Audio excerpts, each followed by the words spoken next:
Please stand for the flag salute. I pledge allegiance to the flag of the United States of America and to the republic for which it stands, one nation, under God, indivisible, with liberty and justice for all.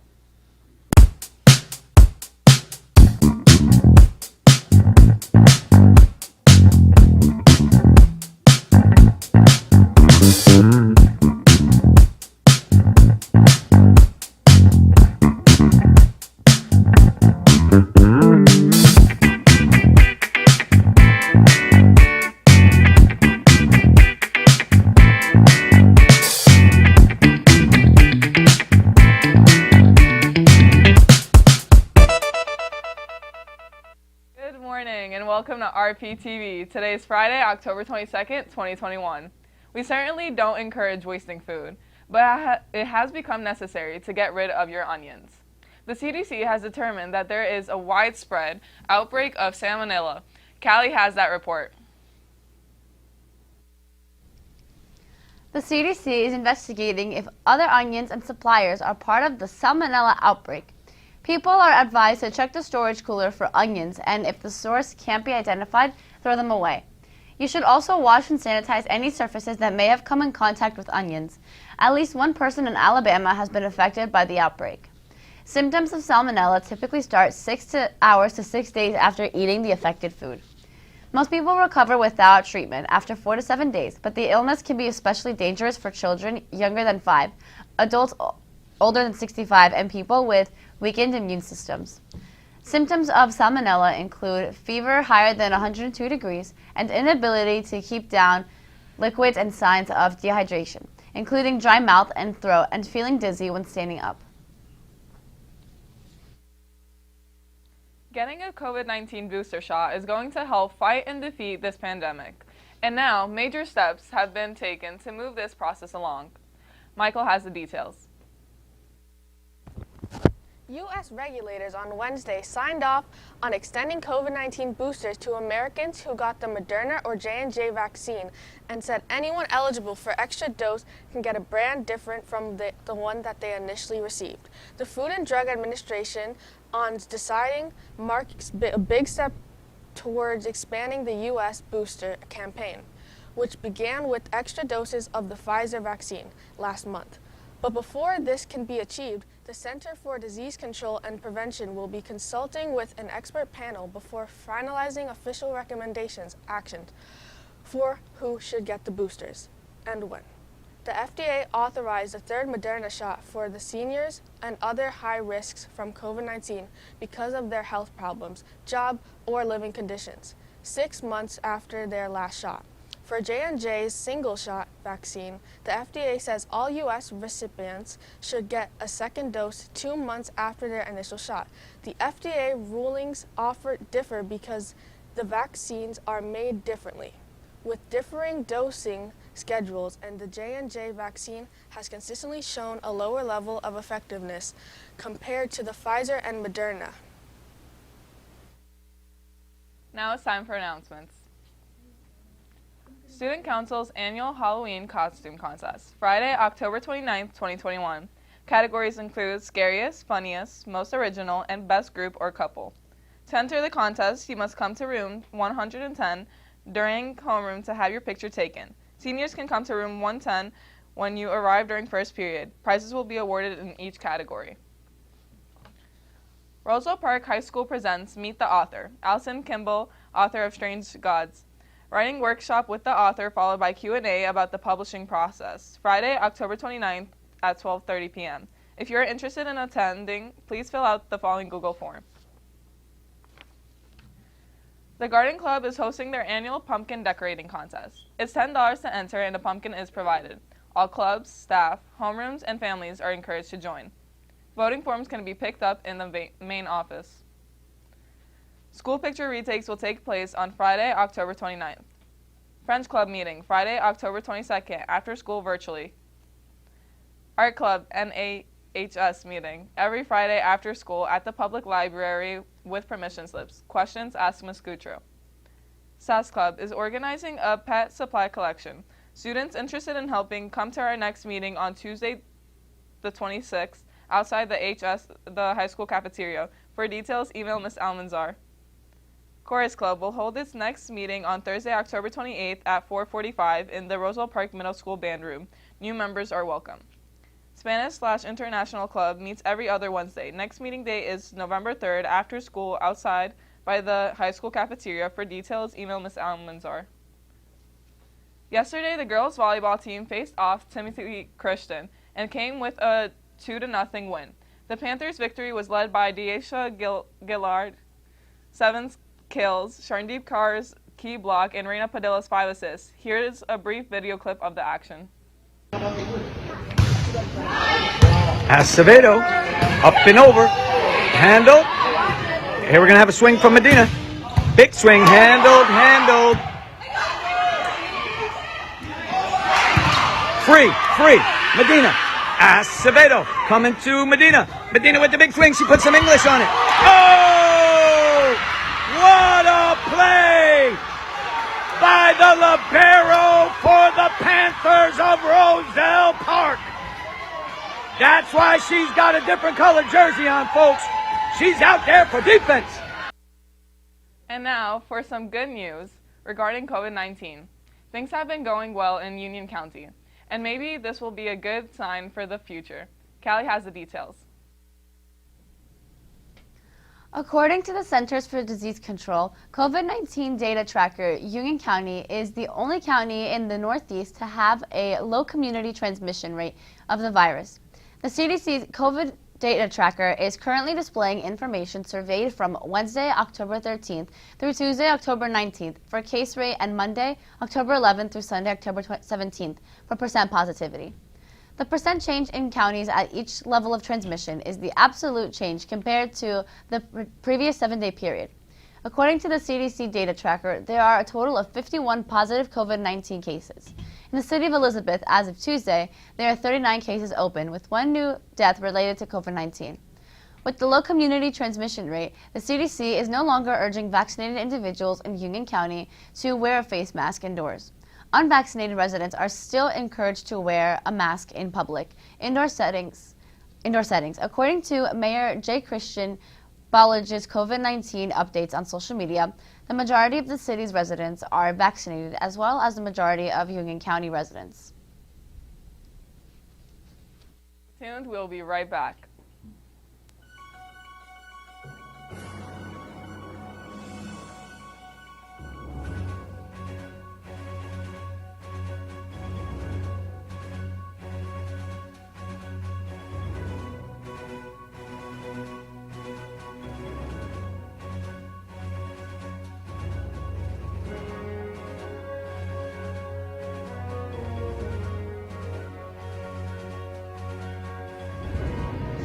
Hey, can we talk? Yeah, of course.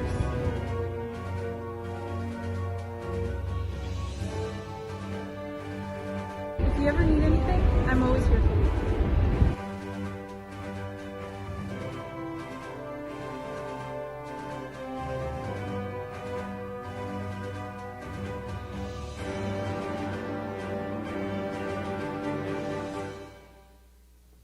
Thanks for watching, have a great day, and stay tuned for CNN 10.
Fridays are awesome. CNN 10 starts now. I'm Carl Azus. Here we go. For more than a year and a half, the news has been dominated by events related to COVID-19. Since early 2020, the United States has seen the most positive tests overall. It's reported more than 45 million since the pandemic hit. Daily case numbers have fluctuated wildly. Last year, they rose and then plateaued in the spring, rose and then plateaued in the summer.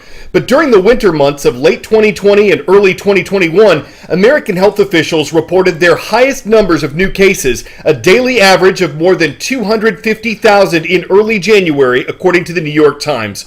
The numbers dropped significantly in the weeks and months after that, and despite a slight rise in mid-April, new positive tests reached a low point by mid-June. But then, a new variant, a new strain of the disease arrived in America. It's called Delta, and health officials say it was largely responsible for the next spike in COVID cases, which peaked at an average of more than 175,000 per day in mid-September.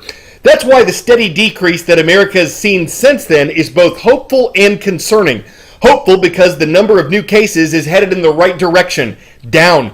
Concerning because the nation's been here before and a new COVID strain that causes another spike in cases is still possible. Again, though, all this is only for the U.S. On the other side of the Northern Hemisphere, Russia has seen a sharp climb in cases since last month. It's currently averaging more than 32,000 positive tests per day, In an effort to keep the virus from spreading, the Russian capital of Moscow plans to lock down from October 28th to November 7th. Moscow's mayor says historic numbers of cases are expected there in the coming days. Overall, the numbers have charted a bumpy graph worldwide, with cases rising and falling as different nations have reported different impacts at different times. 10-second trivia. What is this year's most popular Halloween costume for kids in the U.S.? Spider-Man, Princess, Batman, or Ghost?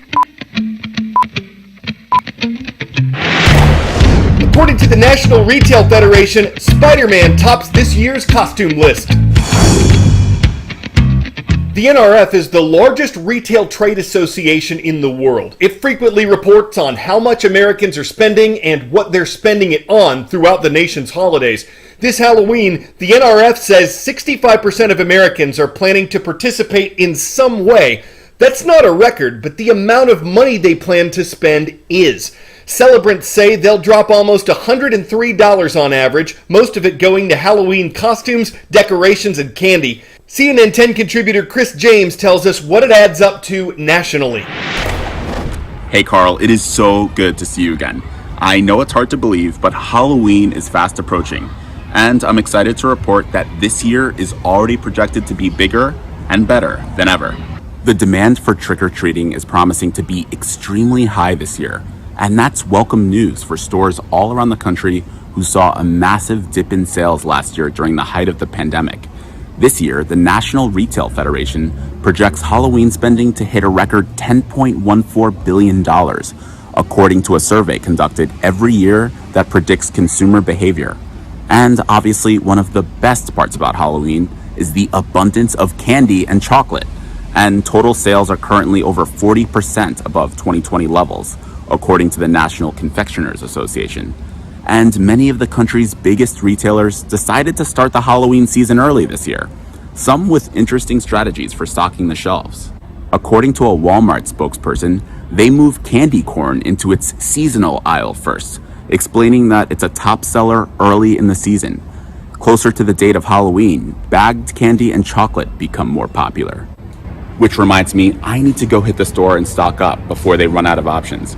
We all have our favorites, and mine is most definitely Reese's, especially the ones that come in the shape of a pumpkin. I think you know what I'm talking about. Back to you, Carl. According to the U.S. government, 2 of the basic requirements to attend college in America include having completed high school and being at least 17 years old. But there's not an age limit on being too old to attend, and while most college sophomores are around 19 or 20, there's a student athlete at Georgia's Reinhardt University who's closer to retirement age. As a sophomore at Reinhardt University in Georgia, Debbie Blunt is living the dream. You're the first person in your family to go to college. Yeah. That's a tremendous achievement. So is how Debbie got to college, as a student athlete. Do you mind if I ask how old you are? 63. Back in 1976, after high school, there was no money for college. She became an X-ray technician, a ski instructor, a wife. One love introduced her to another, the game of golf. So you got good at it. I was a little driven. Life was great, until the heartbreaking death of her husband, followed by her father, leaving Debbie for the first time in her life, she says, feeling lost. Then the idea, why not join a college golf team as a full-time student? When you first heard that there must have been a bit of a pause. Probably just a second. She tried out and got accepted on the Eagles, Reinhardt's women's golf team. But would her much younger teammates accept her? You think there might have been some doubts in their mind initially? Oh, yeah. 21-year-old Lauren Welty says she thought it was a joke. And I was like, oh no, I was so against it, and I feel so bad saying that, but I really was. Then came a difficult day on the course. Just Lauren and Debbie lugging their golf bags on foot around 18 holes in the pouring rain. Just being able to talk to her and hear her story and just see how incredible she is as a person, like that really changed everything. It's not just her story. How good is she? She's awesome. She hits it the straightest out of all of us. She's committed to doing the best she can through and through until there's no more holes to plug. Oh yeah. So you get to pick. Debbie's real contribution is something her teammates are too young to have, so she passes it along. Wisdom. Understanding how to mentally get back if something doesn't go well. What is it that draws us to this story of hers? Well, isn't the American story about renewal and about reinventing yourself and seeing new ways of being who you are? Oh. Debbie Blunt is living her dream and teaching others they can too. You've made an impact on people's lives. I mean, that's why we're here. I mean, you're an inspiration. Well, just doing what I want to do, and if that's the case, then awesome. As a student athlete on a golf scholarship, Debbie has a simple plan. Keep her scores down, keep her grades up. On the course, she's pretty consistent. In the classroom, she's got a 4.0. And she's been nominated Homecoming Queen. Martin Savage, CNN, Waleska, Georgia.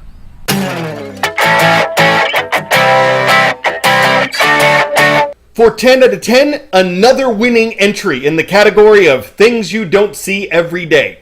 This is not a houseboat, but it is a house afloat.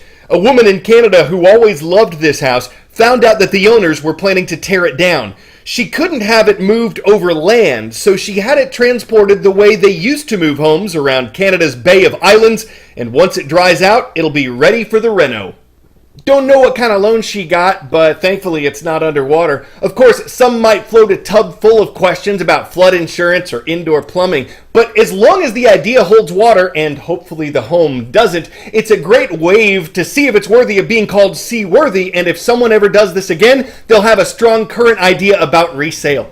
For today's shout out, we're going to Hartford, Connecticut to say hello to the students of Grace Webb High School. We hope all y'all have a wonderful weekend. I'm Coral Azus for CNN.